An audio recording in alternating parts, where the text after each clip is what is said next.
First, I just want to apologize to the citizens, to young people, to my partners, my friends, everyone I've offended, everyone I've hurt, and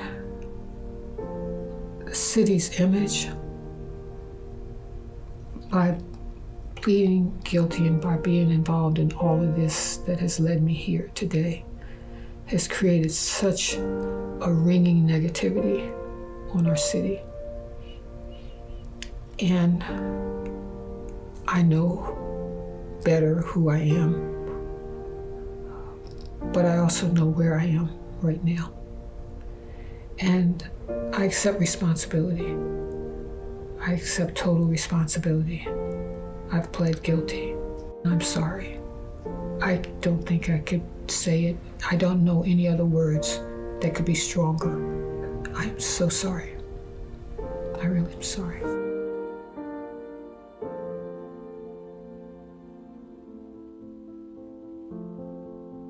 My parents had 7 children, and the thing that they promised us all was a high school diploma. And so I'm sure they're smiling because they did achieve that. And when my cousin came to visit me when I was just graduated from high school, he said, "You should go to college," and I had no clue of how to get there. And so I worked 11 at night to 7 a.m. in the morning at a nursing home. And then I would walk 2.5 miles home, take a bath or a shower, walk around the corner to Betts Laboratories and work from 8:30 to 4:30 to earn my first semester's tuition to whatever college accepted me first, and that was Morgan State College at the time. And that's how I ended up here in Baltimore. When I graduated from school and from college, and my mother was sick, my dad was dying from asbestos poisoning. I had to help with my brothers and my sisters, mostly my sisters. And one had died by the time she was 19, had committed suicide. And then I had 3 younger sisters, and all who are today on disability because of health issues. We first met on Morgan's campus, and she was a young, beautiful young girl coming across the campus. She had just graduated. She was, I think, completing business school at the time, and she was teaching at Morgan. I would see things happen, or I would see her engaged in different events, and I said, "What is she doing there?" And there she was.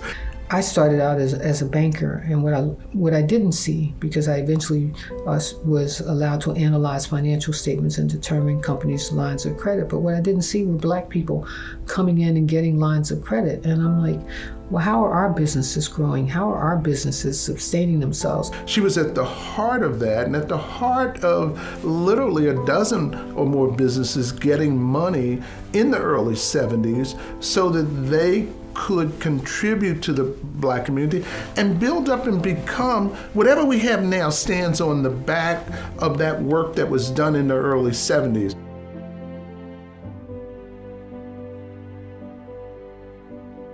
I saw the newspaper, and I saw it for a couple of weeks in the community. I said, who is this? Who is it? I mean, because the Afro was the dominant newspaper in the Black community, and of course the Sun was the dominant newspaper in Baltimore. I'm saying, who is it that's crazy enough to start a newspaper and go up against these newspapers? And it turned out to be Catherine Pugh. And it made perfect sense what she was doing. Not perfect economic sense, but perfect sense in the sense that it was an expression of who she was, and it was a continuation of her passion, literally, for Baltimore and the Black community. I remember going to the Ku Klux Klan march in North Carolina. People needed to see what that looked like, and how frightening that was.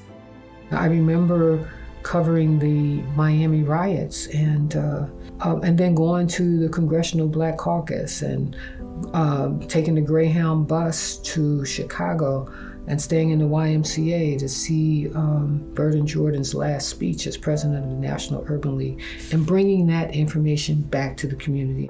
Reg Murphy, who used to be the publisher of the Sun Papers, was one of my great heroes. He said, what do you want to do? And I said, I want to bridge that gap between the Black and white community. He said, okay, let's give it a shot. And we started out with Black History. And the Black History supplement was inside the Sun Papers. And I got a call the following day saying that it did really well. What's next? And so it became 5 publications a year. And then we created the Henry G. Parks Bridging the Gap Award, which was just, Kurt Schmoke was mayor then. He gave out the first award. And the award was for the Black person and the white person who had worked to equalize economic opportunity for Black folks and opportunity for them in the city. Every year we would salute the 50 leading Black businesses in the city, businesses that people didn't even know. She went into public service and she would meet with people from the beginning of the day to the end of the night, and then she would go to sleep for whatever, she'd fall asleep, and then for whatever time she'd wake up, do a run, and then she's back to the same grind. I've been grateful for I've had so many experiences. To sit beside Michelle Obama during the State of the Union address because you passed a law that required 18-year-olds to stay in school. It's awesome. The Baltimore Marathon, I came up with the concept of a marathon, a half marathon, a team marathon where 4 people would run, like legs, like a relay race. But for me, it was about the economics of what it brought to the city. Now we went from about an $8 million impact on the city during our first one to now close to about $40 million impact on Baltimore City. Fish Out of Water project was one of my favorite projects, put smiles on the faces of the people in the city. One of my greatest accomplishments to me was the Baltimore Design School, which is a fashion architect and design school. It took me almost 7 years because I spent 2 years looking at it, another year or 2, convincing people that it was something that the city needed to do, and telling them about the energy that I saw that was up in New York, and then pulling together. And I think that's the best part of that, was pulling together the right people. I have to go back and constantly remind her of all of the good things, whether it was the marathon, whether it was Fish Out of Water, whether it was taking care of little kids, whatever it was. I had to remind her that she was the person who created that. She was the person who had the vision for it, the initiative for that. Freddie Gray, and what happened following Freddie Gray, it was part of my district where the incident took place. Everything was breaking loose. People were on the streets, police were everywhere. People were upset and they were marching and they were crying, and the people were crying. And I never forget when Elijah came out and he says, "What are we doing?" I said, we're trying to just keep people calm. We were holding hands. We were trying to calm people's anger. We even sang one night, sang one night, "This Little Light of Mine," and just marched down Pennsylvania Avenue, and the people followed. Everybody dispersed and went home.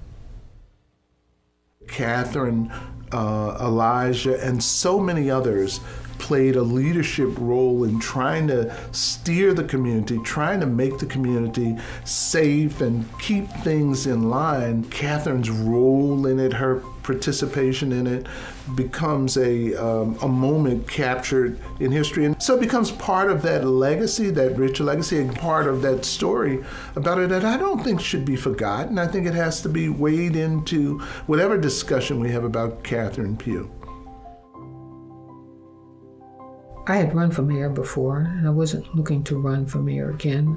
It was suggested that I should run for mayor because of the Freddie Gray situation, and I had been in city council, I'd been in the state legislature, I'd been in the Senate, and I wanted to take on the challenge of trying to fix a city that was broken in so many ways. When Catherine Pugh was in Pennsylvania North, when young men and women were so upset She began to sing a song that is appropriate not only for that corner, but for this moment. She began to sing the song, "This Little Light of Mine, I'm gonna let it shine." And so, Catherine, through your life, you have shown a light. And now, God has brought you to this moment to shine a light on our great city and every person in it, so that we will do what you said on that corner to those young people. You constantly said to them, this is the greatest city in the world. And so we are glad that you are here to lift us up. Ladies and gentlemen, the 50th mayor of the great city of Baltimore, Mayor Catherine Pugh.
When I think about me and my capacity and my capabilities and all the things I've been able to do, I said, how do you end up here? I mean, how do you mess this up? I messed up. I really messed up. I'm so sorry. I really am sorry.